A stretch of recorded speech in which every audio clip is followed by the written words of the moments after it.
রাজশাহী বিশ্ববিদ্যালয়ে এখন উৎসব মুখর পরিবেশই ভরপুর। রাষ্ট্র নির্বাচনকে সামনে রেখে প্রতিদিন সকাল থেকে গভীর রাত পর্যন্ত হলে হলে আর ক্যাম্পাস জুড়ে চলছে প্রচারণা।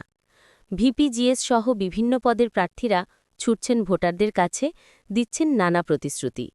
শান্তিপূর্ণ ভোট আয়োজনের জন্য বিশেষ নিরাপত্তা ব্যবস্থা নিচ্ছে প্রশাসন। প্রক্টর দপ্তর জানিয়েছে, নির্বাচনের দিন 1000 পুলিশ সদস্য এবং 10 জন ম্যাজিস্ট্রেট দায়িত্ব পালন করবেন। 25 তারিখে সারাদিন ক্যাম্পাসের সব প্রবেশপথে টিকিট সিল করে রাখা হবে, বসানো হবে স্ক্যানার। সেদিন শিক্ষার্থী ছাড়া অন্য কাউকে প্রবেশ করতে দেওয়া হবে না। এবারের রাষ্ট্র নির্বাচনে মোট 11টি প্যানেল অংশ নিচ্ছে। 8টি একাডেমিক ভবন এবং জুবেরি ভবন মিলিয়ে তৈরি করা হয়েছে 17টি ভোটকেন্দ্র। প্রার্থীরা বলছেন, তারা অন্যদের সমালোচনায় সময় নষ্ট করতে চান না, বরং নিজেদের কাজের মধ্য দিয়েই শিক্ষার্থীদের আস্থা অর্জন করতে চান। এদিকে দীর্ঘ ৩৫ বছর পর আগামী ১২ অক্টোবর অনুষ্ঠিত হতে যাচ্ছে চট্টগ্রাম বিশ্ববিদ্যালয় কেন্দ্রীয় ছাত্র সংসদ চাকসু ও হল সংসদ নির্বাচন। এটি হবে ৭ম বারের মতো চাকসু নির্বাচন।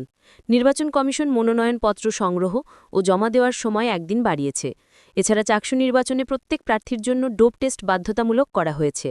রাজশাহী ও চট্টগ্রাম দুই বিশ্ববিদ্যালয়ের এই নির্বাচন ঘিরে শিক্ষার্থীদের মধ্যে এখন উচ্ছ্বাস আর উৎসবের আমেজ বিরাজ করছে।